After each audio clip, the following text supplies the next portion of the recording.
సారంగాపూర్ మండలం లచ్చక్కపేట గ్రామంలో గ్రామానికి చెందిన గోపిని రాజమల్లు లావణ్య తెలంగాణ రాష్ట్ర ప్రభుత్వం ఇందిరమ్మ ఇల్లు పథకం కింద ఇందిరమ్మ ఇల్లు మంజూరు అయి నేడు గృహప్రవేశం సందర్భంగా వారి ఆహ్వానం మేరకు హాజరై ఇందిరమ్మ ఇల్లును ప్రారంభించి శుభాకాంక్షలు తెలిపి చీర కానుకగా అందజేశారు జగిత్యాల ఎమ్మెల్యే డాక్టర్ సంజయ్ కుమార్. ఈ సందర్భంగా ఎమ్మెల్యే మాట్లాడుతూ గ్రామాన పండుగల ఇందిరమ్మ ఇళ్ల నిర్మాణాలు జరుగుతున్నాయని, జగిత్యాల నియోజకవర్గానికి 3,500 ఇందిరమ్మ ఇళ్లు మంజూరయ్యాయని, జగిత్యాల పట్టణంలో 4,500 బెడ్రూమ్, డబుల్ బెడ్రూమ్ ఇళ్ల నిర్మాణం చేపట్టడం జరిగిందని అన్నారు. గత ప్రభుత్వం అమలు చేసిన అన్ని సంక్షేమ పథకాలు అమలు చేస్తూ నూతన పథకాలు ప్రజలకు అందించడం జరుగుతుందని ఆయన పేర్కొన్నారు. కార్యక్రమంలో లచ్చకపేట సర్పంచ్ చెట్లపల్లి రమా భాస్కర్, నాగునూరు సర్పంచ్ శంకర్ రెడ్డి, పెంబట్ల సర్పంచ్ రాజు, మాజీ సర్పంచ్ రమణారావు, తోడేటి శేఖర్, సింగిల్ విండో మాజీ చైర్మన్ నరసింహారెడ్డి, ఆకుల తిరుపతి, తోట మల్లయ్య, నాంపల్లి శ్రీధర్ రెడ్డితో పాటు అన్నుపుర రాజనర్సు, అత్తినేని శ్రవణ్ కుమార్, ఎప్సం గంగాధర్, దెబ్బడ శ్రీధర్, జంగిలి మహేష్, డాక్టర్ రమేష్, బొమ్మన తిరుపతి నాయకులు తదితరులు పాల్గొన్నారు.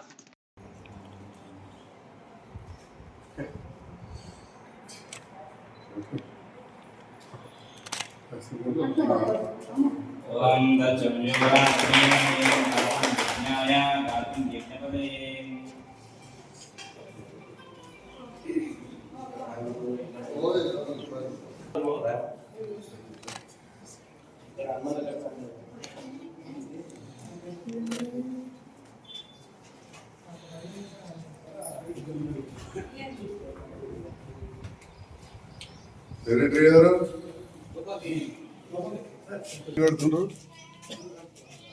మీరు ఎన్ని కడుతున్నారు?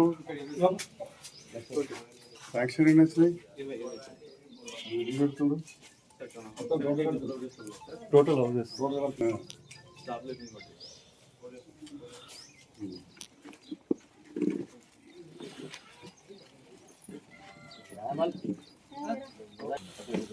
అన్న అందరు మంచి లైన్లో నిల్చోండి.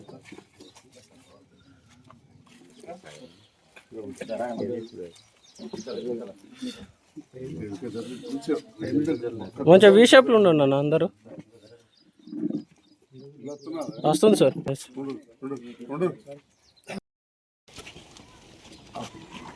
పెడతారు బిడ్డ అది అనుకో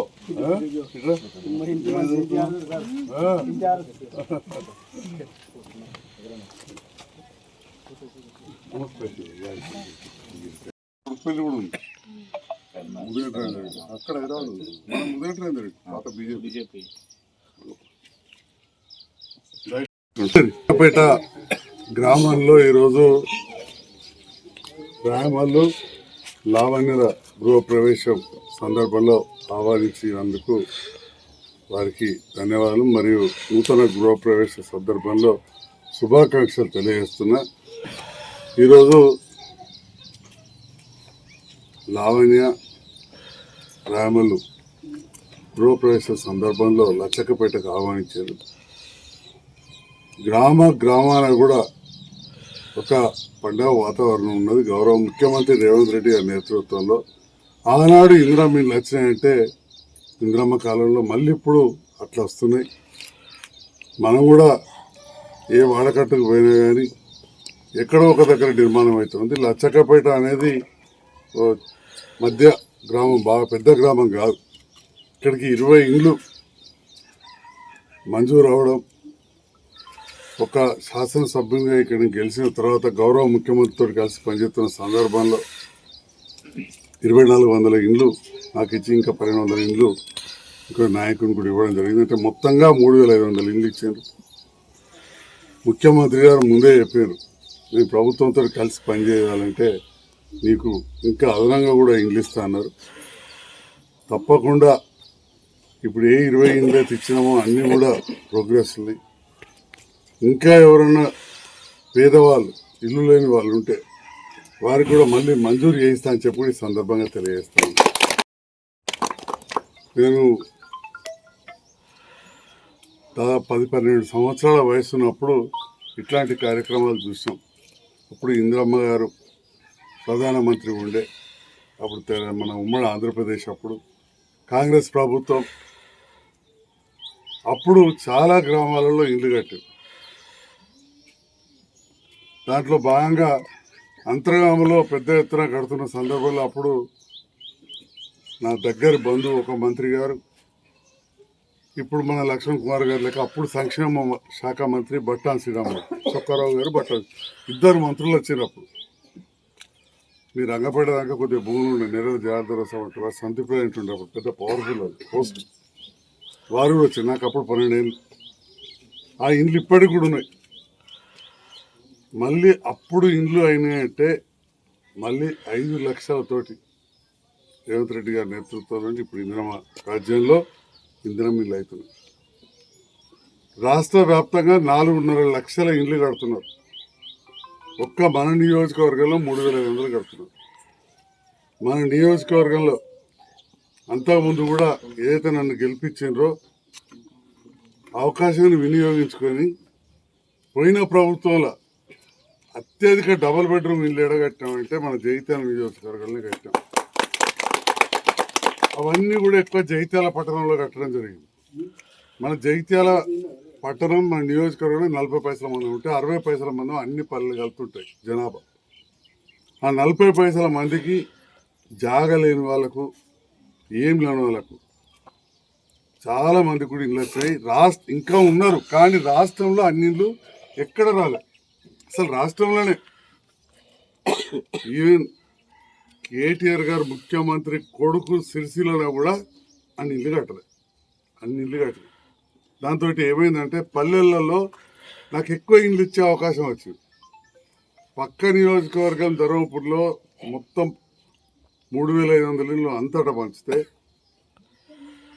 మనము 160 జనాభా ఉన్న పల్లెలలో ఇవన్నీ మంచి అవకాశం వచ్చింది. ఎందుకంటే పట్టణంలో మొత్తం కట్టాం.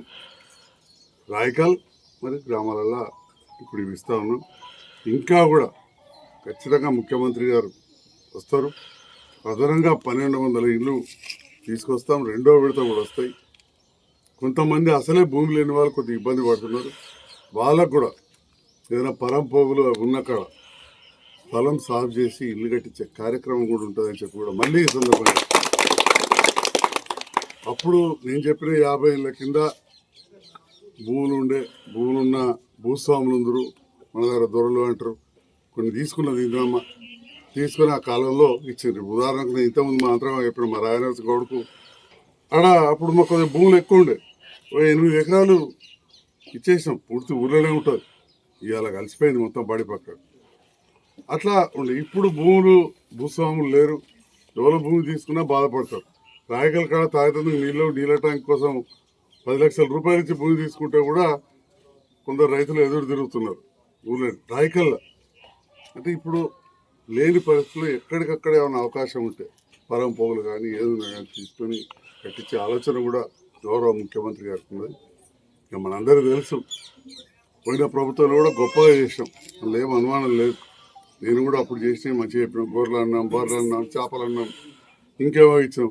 కానీ అవన్నీ బ్యాంక్ అప్పు ఎట్లయిపోయి కూర్చున్నదంటే నెల మొదలు కాగానే ఒక్కొక్క మనిషికి 1,500 రూపాయలు ఆ బ్యాంక్ అప్పు ఇప్పుడు రేవంత్ రెడ్డి గారు కట్టాల్సి వస్తుంది. ఈ ప్రభుత్వం కట్టాల్సి వస్తుంది. బట్టి విక్రమార్క అప్పటిదంతా ప్రాజెక్టు కట్టినవో నీళ్ళ ట్యాంక్ కట్టినవో అన్ని బ్యాంక్ అప్పులని ఒకటొకటి చేస్తే మంచిగా ఉంటుండే. అన్నొకటేసారి చేసే వరకు అప్పులు అయిపోయి ఇప్పుడు ఆ పరిస్థితికి వచ్చింది.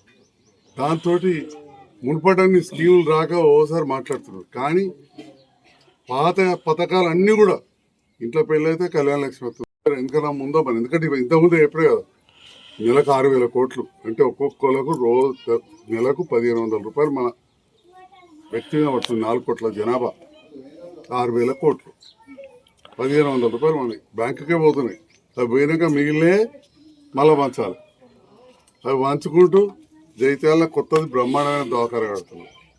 మా అయోధ్య కాడ కూడా దవాఖాన కట్టించి ఇప్పుడు రేపటి నాడు ఇక్కడ కూడా కడుతున్నాం. మన పెంపేట్ల కాడ కూడా ఏ నియోజకవర్గంలో కట్టరని దవాఖానలు మన జైత్యాల కట్టినాం. అట్లనే బీర్పూర్ మండలకు కస్తూర్బా తెచ్చాం. అయోధ్య దగ్గర ఉమ్మడి కాడ ఉమ్మాయిల కస్తూర్బా స్కూల్ ఉంటే ఇంకా పెద్ద బంగ్లా కడుతున్నాం 4 కోట్లతో. అంటే నిరంతరం అభివృద్ధి అనే కార్యక్రమం జరుపుకుంటూ పాత పథకాలు ఏవైతున్నాయో కళ్యాణ లక్ష్మి లాంటివి కావచ్చు, ముఖ్యమంత్రి సాయి నిధి కావచ్చు, అవన్నీ ఇచ్చుకుంటూ దాంతో పాటుగా ప్రతి ఇంటికి సన్న బియ్యం ఇచ్చే కార్యక్రమం మామూలు కార్యక్రమం కాదు. కొత్త రేషన్ కార్డులు ఇచ్చి ఇంటింటికి పేదవాళ్ళకు సన్న బియ్యం ఇచ్చే కార్యక్రమం. ఇప్పుడు ఈ ఇల్లు అంటే మీటర్ ఉన్నదంటే కరెంటు ఫ్రీ. పెద్ద ఇంట్లో కాకపోయినా ఈ చిన్న చిన్న ఇంట్లో అన్నిటికీ కరెంటు ఫ్రీ అయిపోయింది. అప్పుడు ఒక్క భూమి ఉన్న రైతులకే ఉండే. భూమి లేని రైతులు ఇట్లాంటి యాదవులు గొర్రెలు మేకలు కాసుకునేటోళ్ళు పెద్ద భూములు లేని వాళ్ళు ఉంటారు, అది దగ్గర బాగుంటుంటారు, వాళ్ళకు కూడా ఇంటి మందం కరెంటు ఫ్రీ అవుతుంది. ఇట్లాంటి ఎన్నో కార్యక్రమాలు గౌరవ ముఖ్యమంత్రి గారి ద్వారా ఈ కాంగ్రెస్ ప్రభుత్వం జరుగుతున్నాయి. దాంట్లో ముఖ్యంగా ఇందిరా మిల్లు అనేది అయితే గొప్ప కార్యక్రమం. ఇవన్నీ జరుగుతున్న సందర్భంలో నేను కూడా ముఖ్యమంత్రి గారితో, మరి ఇక్కడ కూడా చాలామంది కాంగ్రెస్ నాయకులు ఉన్నారు. వేరే ఎలక్షన్ 3 సార్లు నాకు అపోజిట్ చేసిన పరిస్థితి వ్యక్తిగతంగా దగ్గర, ఎందుకంటే నేను ఎవరితో కొట్లాడుకుని పెద్ద పంచాయతీలు పెట్టి జగిత్యాల నాకు దోస్తులు ఎక్కువ వర్గాలతో జగిత్యాల సర్కారు వల్ల చదువుకొని ఈ స్థాయికి వచ్చారు. నన్ను ఆశీర్వదించిన అందరికీ ధన్యవాదాలు. మరొకసారి అమ్మకు శుభాకాంక్షలు తెలియజేస్తున్నా. ఇప్పుడే చెప్తా ఉంది, రేవంత్ రెడ్డి ఇచ్చిన ఇల్లు సంతోషం అని చెప్పింది. శుభాకాంక్షలు. Thank you.